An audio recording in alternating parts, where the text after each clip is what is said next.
Praise the one who set me free. Death has lost its grip on me. You have broken every chain. There's salvation in your name, Jesus Christ, my living hope. सभी भाई बहनों को shalom. आने वाला तूफान संदेश के चौथे व अंतिम भाग में आप सभी का स्वागत है। मनुष्य अपने ही शरीर के अंदर ही सड़ गल जाएगा। उन्हें ऐसी बीमारियों की मार पड़ेगी जिनके बारे में चिकित्सक भी कुछ नहीं जानते हैं। परंतु स्मरण रखिए, इससे पहले कि ये होता, छाप का मुहर का लगाया जाना हुआ था और मौत के फरिश्तों और मरियों को प्रभु के द्वारा आज्ञा दी गई थी उनमें से किसी के पास न आना जिन्होंने अपने माथे पर मुहर ली हुई है और प्रभु की छाप पवित्र आत्मा का बपतिस्मा है। इफिसियों 4:30 कहता है, प्रभु के पवित्र आत्मा को शोकित मत करो जिससे तुम पर छुटकारे के दिन तक के लिए छाप की गई है। इससे कोई मतलब नहीं है कि नाव कितनी जोर से दहली थी। इससे कोई मतलब नहीं है कि बिजलियां चमकती हुई उसके पास कितनी बार आ गई थी। तेरे बाएं 1000 और तेरे दाएं 10,000 गिरेंगे, परंतु वह तेरे पास नहीं आएगी। पवित्र आत्मा, मैंने इसके बारे में पढ़ा है। एक पीला घोड़ा जो मृत्यु कहलाता है निकले चला जाता है और अधलोक उसके पीछे पीछे है। काले घोड़े का सवार अपने हाथ में तराजू लिए हुए है। दिनार का सेर भर के हूँ और दिनार का 3 सेर जौ, पर मेरी दाखरस या मेरे तेल के पास नहीं आना। मैं बाइबल के द्वारा प्रभु के आने वाले न्यायों के बारे में सुनता हूँ, जहाँ बीमारियाँ और परेशानियाँ और विनाश देश देश पर आ पड़ेंगे और हर एक देश के टुकड़े टुकड़े हो जाएंगे। मैं बाइबल में पढ़ता हूँ, सब कुछ शांत था, लेकिन प्रभु यीशु ने उसकी आंखों से अंधकार के छिलकों को हटाकर दूर किया और उसने शहर के मेयर को कसकर पकड़ लिया और जोर से चिल्लाकर बोला, मैं देख सकता हूँ, मैं देख सकता हूँ। जबकि वहाँ पर हजारों लोग मुसलमान तथा और दूसरे खड़े हुए थे। मैंने कहा, अब सुरक्षा की नाव क्या है? मैंने कहा, मैंने दूसरे दिन तुम्हारे अखबार में पढ़ा था जहाँ वे छोटी छोटी चिड़ियाँ दीवार के पत्थरों में और बड़ी बड़ी इमारतों की ऊंची ऊंची लाटों के कोनों में घोंसले बनाकर रहा करती थीं। आप जानते हैं, भारत एक निर्धन देश है और वे मैदान के पत्थरों को उठा ले जाते हैं और उनसे अपनी दीवार बनाते हैं और छोटी छोटी चिड़ियाँ इन पत्थरों की दरारों और गड्ढों में भट्टों में अपने घोंसले बनाती हैं। वे वहाँ अंदर जाती हैं और अपने घोंसले बनाती हैं कि बारिश से बचें। वे वहाँ जाती हैं और उनमें अपने घोंसले बनाती हैं और सारे दुधारू जानवर दोपहर को जब सूरज पश्चिम की ओर होता है तो इनकी इन निश्चित दीवारों और बड़ी बड़ी मीनारों की छाया में खड़े हो जाते हैं ताकि छाया मिले। लेकिन 2 दिन पहले ही बड़ी ही विचित्र घटना घटी थी। सारी छोटी छोटी चिड़ियाएँ अपने अपने छोटे छोटे बच्चों को लेकर, उनके छोटे छोटे बच्चे तथा वे सब एक साथ उन दीवारों से बाहर निकलकर दूर उड़ गई थी और वे उस रात वहाँ पर वापस भी न लौटी थीं। वे मैदान के बीच में चली गई थीं और वे बैठ गई थीं और दोपहर के समय मवेशी भी वहाँ पर नहीं आए थे। वे उन दीवारों से दूर ही रहे और वे एक साथ इकट्ठा हो गए। वे आपस में एक दूसरे के पास पास ही रहे ताकि एक दूसरे के लिए छाया करें। भाई बहनों, यही है वह जो कलीसिया को करना चाहिए। हमें आज आधुनिकता की इन ऊंची ऊंची बाबलों की छाया की आवश्यकता नहीं है। हमें तो आपस में एक दूसरे की आशीषों की, हमारी गवाही की और हमारे उस प्रेम और भाईचारे की प्रीति की आवश्यकता है जो पवित्र आत्मा के द्वारा हमारे हृदयों में भरपूरी से बिखराया गया है। यही है वह जो छाया करता है। जब मैं अपने भाई का हाथ पकड़ सकता हूँ अपनी बहन का हाथ पकड़ सकता हूँ और हम जानते हैं कि हम प्रभु के राज्य के नागरिक हैं, कि हम एक दूसरे से प्रेम करते हैं और हम एक साथ मिलकर इस महान की बाबत, मसीह की बाबत खड़े होते हैं। चाहे आप एक Methodist, Baptist, Presbyterian, oneness, twoness, threeness हों, आप चाहे जो कोई हों, इससे कोई फर्क नहीं पड़ता है, जब तक कि यीशु मसीह का लहू हमें हमारे सारे पापों से शुद्ध करता है और हम एक दूसरे से संगति करते हैं। यही है वह जो हम चाहते हैं, भाईचारा, संगति। वे मैदानों में खड़े थे, उन्होंने दीवारों की छाया में खड़े होने से इनकार कर दिया था। लोगों ने सोचा था कि क्या ही अजीब बात है, यह एक अजीब सा ही तो काम था। क्या हुआ था? वहाँ पर एकाएक भूकंप आया जिसने दीवारों को हिलाकर जमीन पर ढा गिराया। यदि वे छोटी छोटी चिड़ियाँ वहीं पर रही होती, उनकी और उनके छोटे छोटे बच्चों की ठीक वैसी ही हालत हो गई होती जैसी उस औरत और उसके पति और उसके बच्चों की मियामी या ओकी ओबी में हो गई थी। वे तो दीवारों के गिर जाने के साथ ही मर गई होती। यदि मवेशी उन दीवारों के सहारे ही खड़े रहते तो वे उन दीवारों के साथ ही नाश हो गए होते। ऐसा हुए 3 साल हो गए हैं। मेरे पास इसकी अखबार की कटिंग है। नहीं, अब यह टॉमी निकिल के पास क्रिश्चियन मैन की पत्रिका वॉइस के लिए है। अखबारों की सुर्खियाँ कहती हैं, चिड़ियाँ अपनी अपनी जगह वापस लौट रही हैं, मवेशी मैदान से वापस आ रहे हैं। यदि प्रभु मूसा के दिनों में, नूह के दिनों में जानवरों और परिंदों को नाव में सुरक्षित स्थान में आने के लिए चेतावनी दे सकता था कि एक प्रलय आ रहा था, एक तूफान आ रहा था, वह आज रात्रि अभी भी ठीक वही प्रभु है। वह अभी भी जानवरों और पक्षियों से प्रेम करता है, और यदि वह चिड़िया और गाय के लिए न्याय की जलजलाहट से बच निकलने का मार्ग बना सकता था, तो वह मेरे और आपके लिए, जो कि उसकी सृष्टि के फल हैं, कितना अधिक बच निकलने का मार्ग बनाएगा। उसने हमारे लिए बच निकलने का कितना अधिक मार्ग बनाया है। और हम अनुभव करते हैं कि पवित्र आत्मा हमारे हृदय पर जोर लगा रहा है। वह घड़ी आ रही है। हम परमाणु युग की छायाओं को देखते हैं, हम हाइड्रोजन युग की छायाओं को देखते हैं। हम देख रहे हैं कि राष्ट्र टूट रहे हैं, इस्राएल जाग रहा है। राष्ट्र टूट रहे हैं, इस्राएल जाग रहा है। राष्ट्र टूट रहे हैं, राष्ट्र टूट रहे हैं। वे चिन्ह जो नबियों ने पहले से बताए पूरे हो रहे हैं। अन्य जातियों के दिन गिने गए, भय से ग्रस्त किए गए। हे बिखरे हुओ, अपने यहाँ वापस लौट आओ। आज यही वह मार्ग है। आप सब हेबुल का पुराना गीत जानते हैं। छुटकारे का दिन निकट आया है, लोगों का दिल भय से घबराया। आत्मा से भर जाओ, अपने दिए दुरुस्त कर लो, ऊपर निगाहें लगाओ, तुम्हारा छुटकारा निकट है आया। तूफान आ रहे हैं, एक छिपने का स्थान है। ओ, एक आशीषित छिपने का स्थान है, वो मसीह में है। आइए हम एक क्षण के लिए अपने सिरों को झुकाएं। मैं चाहता हूँ कि आप अगले कुछ मिनटों के लिए बड़ी ही गंभीरता और पुनीता से सोच विचार करें। क्या कभी आपने जलजलाहट से बचने के लिए छिपने के उस धन्य धन्य स्थान को पा लिया है? स्मरण रखिए, छिपने के कोई 2 स्थान नहीं हैं, केवल एक ही है।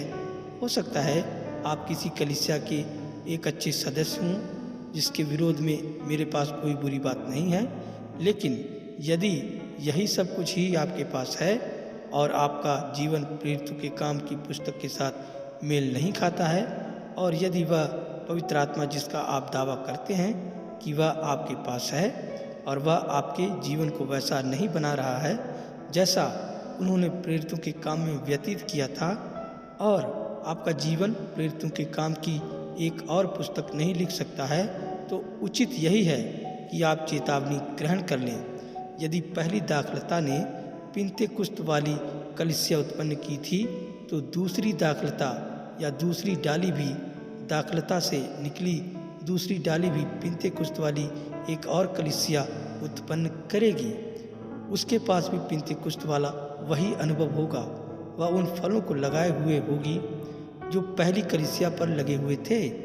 क्या आप उसी धन्य पवित्र प्रभु की उपस्थिति में वास कर रहे हैं? क्या आप मृत्यु से पार होकर जीवन में प्रवेश कर चुके हैं?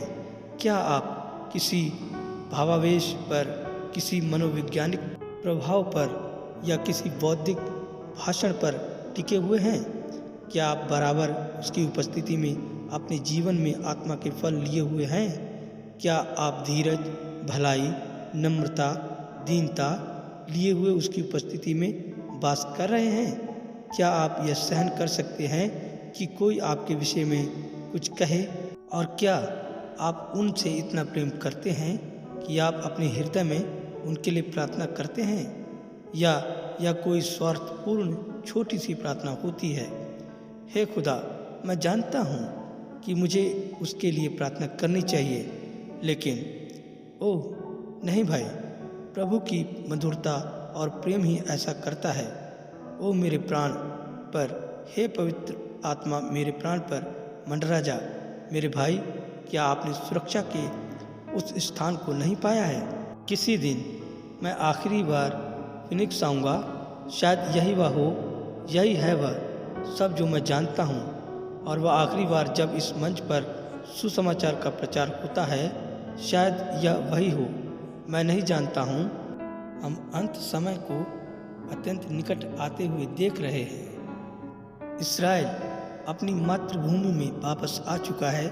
यही है वह अंतिम चिन्ह जो दिया गया था। किसी दूसरी रात्रि को मैं एक तस्वीर देख रहा था जहाँ वे अपने अपंग बूढ़े को तथा लोगों को पानी के जहाज से बाहर निकालकर अंदर लेकर आ रहे थे। उन्होंने कहा था, क्या तुम मरने के लिए अपने देश में वापस आ गए हो? जी नहीं, हम अपने मसीह को देखने के लिए वापस आए हैं। चिंता न कीजिए, अंजीर के पेड़ पर उसकी कोपलें लग रही हैं। यही अंतिम चिन्ह है। निशान वाला संसार का सबसे पुराना ध्वज यरूशलेम में लहराता है।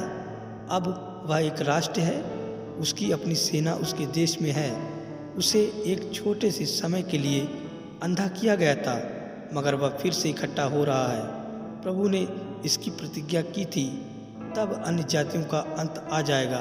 वे मसीहा की राह देख रहे हैं। आप जानते हैं, एक बार प्रभु से पूछा गया था, क्या तू इस्राएल को भूल सकता है?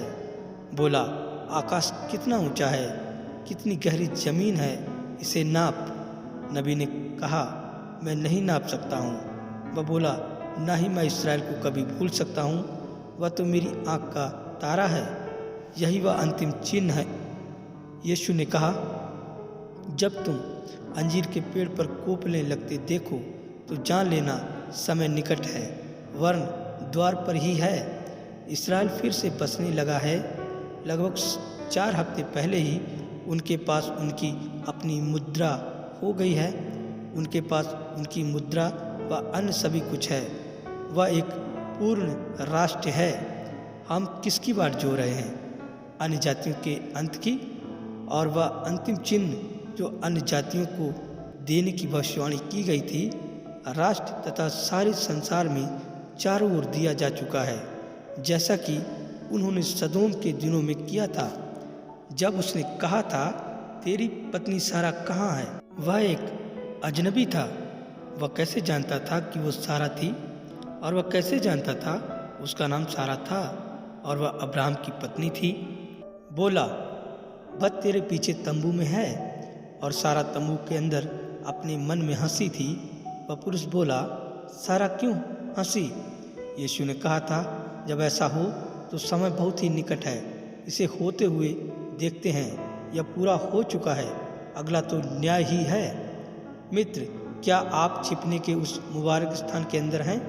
और प्रभु ही दया करे यदि आप उसके अंदर नहीं हैं और चाहेंगे आज रात्रि आपको प्रार्थना में स्मरण रखा जाए। क्या आप अपना हाथ उठाकर कहेंगे, भाई ब्रैनम, मेरे लिए प्रार्थना करना?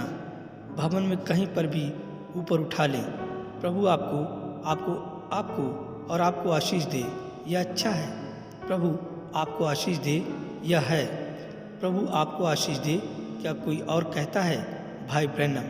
मुझे याद रखिए, भाई प्रभु आपको आशीष दे। बहन, प्रभु आपको आशीष दे। आप जो वहाँ पीछे हैं, प्रभु आपको आशीष दे। युवती, आप जो वहाँ पीछे हैं, प्रभु आपको आशीष दे। वह महिला जो यहाँ पर है, प्रभु आपको आशीष दे। जी हाँ, प्रभु आपको आशीष दे श्रीमान, और आपको भी आशीष दे। ओह, यह अच्छा है। कोई और है जो अपना हाथ ऊपर उठाएगा? आप कहते हैं भाई ब्रैनम, क्या इसका कोई मायने है? बहन, प्रभु आपको आशीष दे। श्रीमान, आप जो वहाँ पर पीछे हैं, प्रभु आपको आशीष दे। महिला, आप जो यहाँ पर हैं, प्रभु आपको आशीष दे। यह बहुत अच्छा है। भाई ब्रैनम, इसका क्या मायने है जब मैं अपना हाथ ऊपर उठाता हूँ? आप जानते हैं, आप विज्ञान के मुताबिक अपना हाथ ऊपर नहीं उठा सकते हैं। यदि आपके अंदर जीवन ना हो तो आप ऐसा नहीं कर सकते थे। विज्ञान नहीं जानती है कि जीवन क्या है। वे जानते हैं यह जीवन है, लेकिन वो नहीं जानते हैं कि यह क्या है। वे इसे बना नहीं सकते हैं। और यह क्या है? विज्ञान कहती है आपके हाथ, गुरुत्वाकर्षण आपके हाथों को ठीक वैसे ही नीचे किए रहता है जैसे वह आपके पाँव को जमीन पर नीचे किए रहता है। परंतु आपके अंदर एक आत्मा होती है और वह आत्मा कोई चीज़ आपके नज़दीक रहती है। यीशु ने कहा था, कोई मेरे पास नहीं आ सकता जब तक कि पिता ही उसे मेरे पास न खींच लाए, और जितनों को पिता ने मुझे दिया है वे सब मेरे पास आएंगे। क्या आप आज रात्रि यह जानकर आनंदित नहीं हैं कि प्रभु आपके हृदय से बातें कर सकता है? वहाँ एक छोटा सा शब्द है जो कह रहा है, सुरक्षा के पास आ जाओ।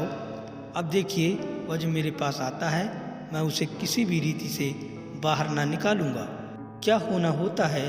आपके सन्निकट किसी चीज़ को विद्यमान होना होता है जो आपको बताए तुम गलत हो। हो सकता है कि आप किसी कलीसिया से संबंधित हों, लेकिन आप गलत हैं। तुमने अभी तक पवित्र आत्मा नहीं पाया है। तुम नाव के अंदर नहीं हो। हम उस नाव में कैसे आते हैं? उसके अंदर चलकर नहीं, हम उसके अंदर कैसे आते हैं? एक ही आत्मा के द्वारा हम सबों का एक ही देह में बपतिस्मा हुआ है। सभी विश्वासियों का उसी एक देह में बपतिस्मा हुआ है। कैसे? पवित्र आत्मा के द्वारा। और विश्वास करने वालों के ये चिन्ह होंगे।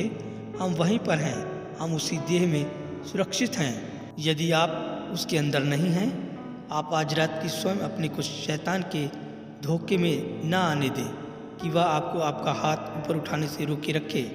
ठीक है, वह क्या करेगा? जब आप अपना हाथ ऊपर उठाते हैं तो यह विज्ञान के सारे नियमों की अवहेलना करता है। यह ये दिखाता है आपके अंदर कुछ है जिसने फैसला किया है। विज्ञान से बढ़कर कोई चीज़ है, कोई ऐसी चीज़ है जो विज्ञान के नियमों का इनकार करती है, जो कहती है मेरे अंदर एक आत्मा है, जो कहती है मैं गलत हूँ, और वहीं मेरे सन्निकट एक ऐसा बैठा हुआ है जो कहता है मुझे ग्रहण कर। मैंने अपना हाथ उस ओर उठाया है जहाँ से वह आवाज़ आती है। मैंने अपना हाथ स्वर्ग की ओर उठाया है। हे प्रभु, मुझ पर दया कर। मुझे आपकी ज़रूरत है। मैं पवित्र आत्मा चाहता हूँ। मैं उस सुरक्षा के अंदर होना चाहता हूँ। मैं चाहता हूँ कि मेरे पाप लहू के तले पाए जाएं, और मैं मसीह की देह के अंदर मोहरबंद हो जाना चाहता हूँ, ताकि मैं आरामदेह अनुभव कर सकूँ, ताकि मैं चंगाई की किरणों का आनंद ले सकूँ, ताकि मैं अपने प्राण के अंदर दिव्य चंगाई की किरणों का आनंद ले सकूं, अपने शरीर में शारीरिक चंगाई का आनंद ले सकूं, हर दिन मेमने के साथ सुरक्षित स्थान में चलने का आनंद ले सकूं। इससे कोई मतलब नहीं है कि समाचार पत्र क्या कहते हैं, अखबार क्या कहते हैं। मैं तो उस महान पत्र अर्थात बाइबल की सुन चुका हूँ। मैं तो सुरक्षित स्थान में पहुँच चुका हूँ। इससे कोई मतलब नहीं है कि क्या घटित होता है। मैं तो तब भी सुरक्षित ही हूँ, क्योंकि चाहे मौत मुझे ले ले, लेकिन जो मसीह में है प्रभु उन्हें उसके साथ उसके आगमन में लेकर आएगा। मैं तो फिर भी सुरक्षित हूँ। मृत्यु मुझे विचलित नहीं कर सकती है। श्रीमान, प्रभु आपको आशीष दे। प्रभु आपको आशीष दे। अब इससे पहले कि हम प्रार्थना करें, क्या कोई और है जो कहे भाई ब्रैनम, मुझे वह सुरक्षित वास स्थल चाहिए। क्या कोई और है जिसने अपना हाथ ऊपर नहीं उठाया है? महिला, प्रभु आपको आशीष दे, यह अच्छा है। आप जो वहाँ पीछे हैं, प्रभु आपको आशीष दे, यह बहुत बढ़िया है।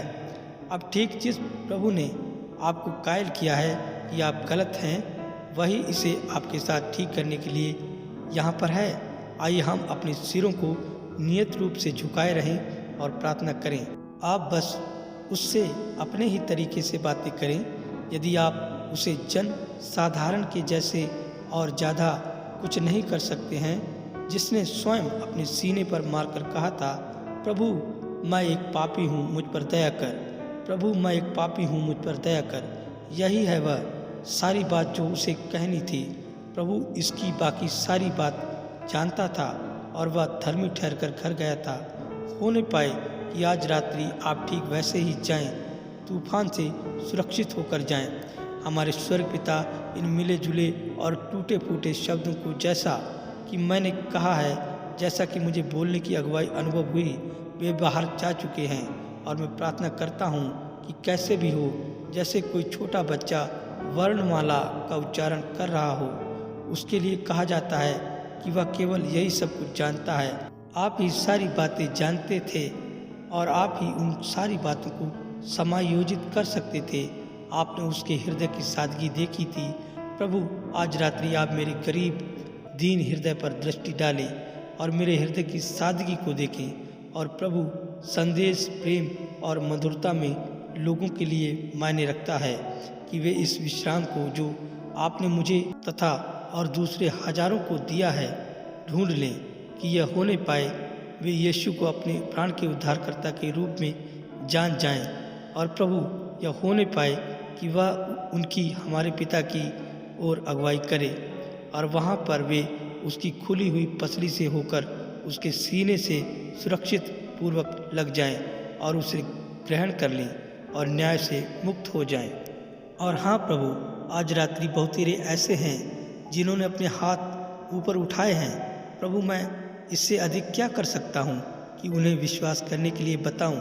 और यदि उन्होंने विश्वास किया है और वे इस मामले में गंभीर हैं, तो उनके लिए यह असंभव है कि उनके पास इसी घड़ी अनंत जीवन ना हो।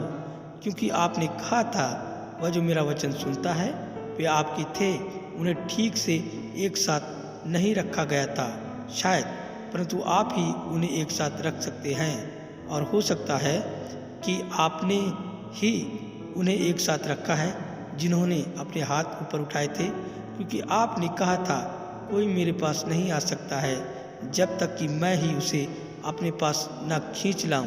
और जितने आएंगे मैं उन सब में से किसी को भी बाहर न निकालूंगा, वरन उन्हें अनंत जीवन दूंगा और अंतिम दिन जिला उठाऊंगा।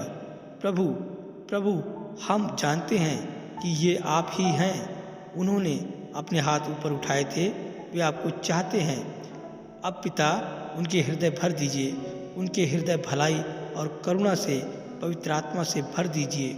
होने पाए ये रात एक ऐसी रात हो जिसे ये कभी ना भूलें, क्योंकि यह वह रात है जब उन्होंने यीशु मसीह को अपने उद्धारकर्ता के रूप में ग्रहण किया है और पवित्र आत्मा से परिपूर्ण हुए हैं। जबकि हमने अपने सिरों को झुकाया हुआ है। अगर आप विश्वास करते हैं कि प्रभु मेरी प्रार्थना सुनता है और आप मुझसे ये चाहेंगे कि मैं अपना हाथ आपके ऊपर रखूं और आपके साथ प्रार्थना करूं, अगर आप बस, जबकि हर एक ने अपना सिर झुकाया हुआ है और संगीत बहुत ही धीमे धीमे बज रहा है, क्या आप कृपया करके ऐसा करेंगे? मैं चाहूँगा जितने यहाँ पर आना चाहते हैं कि वे उद्धार के इस महान सुसमाचार को, पवित्र आत्मा को ग्रहण करना चाहते हैं, आ जाएं और कहें, भाई ब्रैनम मैं ठीक इस समय आगे आना चाहता हूँ कि अंगीकार करूँ कि मैं गलत रहा हूँ, परंतु मैं चाहता हूँ कि पवित्र आत्मा मुझे क्षमा कर दे और अब मेरे प्रति मधुर हो और झंझोड़े जाने के समय में मुझे शांति दे। आप जानते हैं कि हर एक वह चीज़ जो हिलाई जा सकती है अब हिलाई जाएगी, परंतु हम एक ऐसा राज ग्रहण करते हैं जो हिलाया नहीं जा सकता है, वह मसीह है। क्या आप आएंगे और मेरे साथ यहाँ पर वेदी पर खड़े हो जाएंगे? मुझे अपना हाथ पकड़ने देंगे और मुझे अपने साथ प्रार्थना करने देंगे? अगर आप ऐसा करने देंगे तो खड़े होइए और अब आइए, जबकि हम इसे धीरे धीरे गाते हैं। आप जिन्होंने अपने हाथ ऊपर उठाए थे, अब यहाँ ऊपर आ जाएं और बस थोड़ी देर के लिए वेदी पर खड़े हो जाएं, यदि आपकी इच्छा है। जबकि हम गीत के इस पद को गाते हैं, घर आ जाओ, मंडली गाना जारी रखती है, प्रभु मैं घर आ रहा हूँ। क्या हो अगर यही वह आखिरी वक्त हो जब कभी आप इसे सुनते हैं? इसके बारे में सोचिए। क्या हो अगर यही आखिरी वक्त हो? क्या हो कि कुछ देर बाद ही मुर्दों को उठाने वाली गाड़ी सायरन देती हुई सड़क पर आ रही हो और ये आप ही हों जिसकी लाश उठाने के लिए वह आ रही हो? क्या हो यदि सुबह के लगभग 2 बजे आप डॉक्टर को बुलाएं, आपको दिल का दौरा पड़ जाए? आप खुद जिम्मेदार होंगे। क्या इस सायरन ने चेतावनी नहीं दी है? अब आप सुरक्षा के पास आ जाएं। क्या आप नहीं आएंगे? क्योंकि आप अंत के दिनों में खड़े होने जा रहे हैं। मैं घर आ रहा हूँ, घर आ रहा हूँ, घर आ रहा हूँ। प्रभु आपको आशीष दे। भाई ब्रैनम लोगों के साथ प्रार्थना करते हैं जबकि सभा गाना जारी रखती है, प्रभु मैं घर आ रहा हूँ। क्या आप ऊपर नहीं खड़े होंगे व इन दूसरों के साथ यहाँ वेदी पर चारों ओर खड़े नहीं हो जाएंगे? अब यह न्याय पर आना है। क्या आप नहीं आएंगे? अब आएं। अब तुम अपने पापों का अंगीकार करो। आपको न्याय पर नहीं जाना होगा। प्रभु इस जोड़े को जो बस अभी आया है आशीष दे। श्रीमान प्रभु आपको आशीष दे। यह अच्छी बात है। युवती प्रभु आपको आशीष दे। यहाँ पर आ जाओ महोदय, यहाँ पर आ जाओ। मैं प्रभु से दूर दूर भटकता रहा हूँ। मेरे स्पेन के रहने वाले मित्र आ जाओ, अब मैं आ रहा हूँ। क्या अब आप खड़े नहीं होंगे और यहाँ पर नहीं आ जाएंगे? आइए हम प्रार्थना करें। शरण स्थल के पास आ जाओ। बहुत समय तक पाप में फंसा रहा हूँ। हे प्रभु अब मैं आ रहा हूँ। जबकि ऑर्गन लगातार बज रहा है, मैं यह कहूँगा, आज रात्रि का संदेश प्रेम, अनुग्रह और चेतावनी का संदेश है। हो सकता है कि कल रात्रि कहीं और आपके कान में यह संदेश पड़े और वह संदेश दोषी ठहराने और न्याय का संदेश हो, जबकि इसमें अनुग्रह है। आओ और इसे ग्रहण कर लो। मित्र क्या तुम ऐसा नहीं करोगे? किसी दिन किसी रात्रि मुझे आपके साथ इसका सामना करना होगा जो मैंने आज रात्रि कहा है। क्या आप नहीं आएंगे? हो नहीं पाए या आपके लिए दया की बात करे। जबकि हम एक बार और गाते हैं, अब मैं घर आ रहा हूँ। क्या आप ऐसा नहीं करेंगे? बस ठीक यहीं पर ही रुकी रहें प्यारी बहन। यदि आप चाहें आप सब ठीक यहीं पर रुकी रहें। आप बस एक क्षण के लिए रुके रहें। हम इनके साथ वेदी पर प्रार्थना करना चाहते हैं। बस उन्हें ठीक वहीं पर ही रहने दें जहाँ पर वे हैं। अब एक बार फिर मैं प्रभु से दूर दूर भटकता रहा हूँ। उठो, आ जाओ। क्या आप नहीं आएंगे? मैं आपको आमंत्रित करता हूँ। अब मैं घर आ रहा हूँ। पाप के पथ पर बहुत समय तक फंसा रहा हूँ। प्रभु मैं घर आ रहा हूँ, मैं घर आ रहा हूँ। मसीह हो आप प्रार्थना करो। घर आ रहा हूँ। मेरे पापी भाई आ जाओ, बहन आ जाओ, उसके खून खरीदो जिनके लिए मसीह मरा। आ जाओ।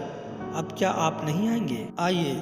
मैं आपको इस महान घड़ी में जब न्याय देश के फाटकों पर लटक रहा है, संसार के फाटकों पर लटक रहा है, आपको विश्वास दिलाता हूँ। क्या आप नहीं आएंगे? मैं मसीह के बदले में आपसे मसीह के पास आने के लिए अनुरोध करता हूँ। मसीह के पास आ जाओ जबकि तुम आ सकते हो। होने पाए या अनुग्रह हो वर्ण न्याय नहीं। आइए हम इसे गुनगुनाएं। भाई ब्रैनम गुनगुनाना शुरू करते हैं। प्रभु मैं घर आ रहा हूँ। क्या कोई और भी होगा? बस एक क्षण। जबकि अब हम यहाँ पर प्रतीक्षा कर रहे हैं। विभिन्न लोग उनके आसपास अपना अपना स्थान ग्रहण कर रहे हैं। क्या यह मधुर समय नहीं है? मैं नहीं जानता हूँ। हो सकता है शायद यह मैं ही हूँ जो ऐसा अनुभव कर रहा हूँ, मगर अब ठीक इस समय मैं बहुत अच्छा सा अनुभव कर रहा हूँ। यही है वह जिसकी मैं लालसा करता हूँ। यही है वह जो मुझे अच्छा लगता है। जब मैं सिर्फ एक छोटा लड़का सा प्रचारक था तो एक बार एक प्रचारक बहन ने मुझसे कहा था, वह मुझसे चाहती थी कि मैं उसके साथ नाचने जाऊं। मैंने उसे बताया मैं नाचों में नहीं गया हूं। उसने मुझसे शो दिखाने के लिए ले जाने के लिए कहा था। मैं इसे नहीं करूंगा। मैंने कहा मैं शो देखने नहीं जाता हूं। वह बोली तुम्हें कहाँ आनंद मिलता है? मैंने कहा मेरे साथ सभा में आओ। उस रात मेरी एक पंडाल वाली सभा हो रही थी। मैं सिर्फ लड़का सा ही था, लगभग 21 साल का एक नवयुवक था। उस रात अनेक लोग वेदी पर आए थे। मैं उसे वहाँ पीछे बैठे हुए रोते देख रहा था। मैंने उसकी ओर इशारा किया। मैंने कहा तुमने पिछली रात मुझसे एक प्रश्न पूछा था, मैं आज रात उत्तर दे सकता हूँ। बोली बिल यह क्या है? मैंने कहा यह मेरे समय का सबसे बड़ा आनंद है।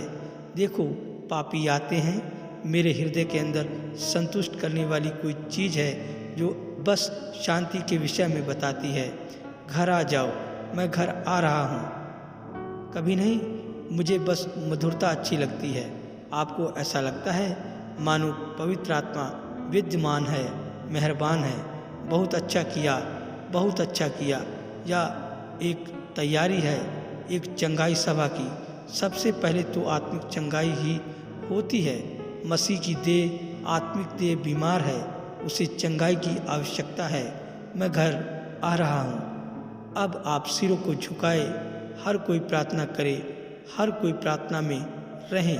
घर आ रहा हूँ, घर आ रहा हूँ। ओ फिर कभी भटकता ना फिरूँगा।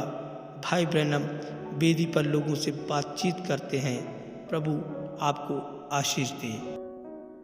जय मसीह की।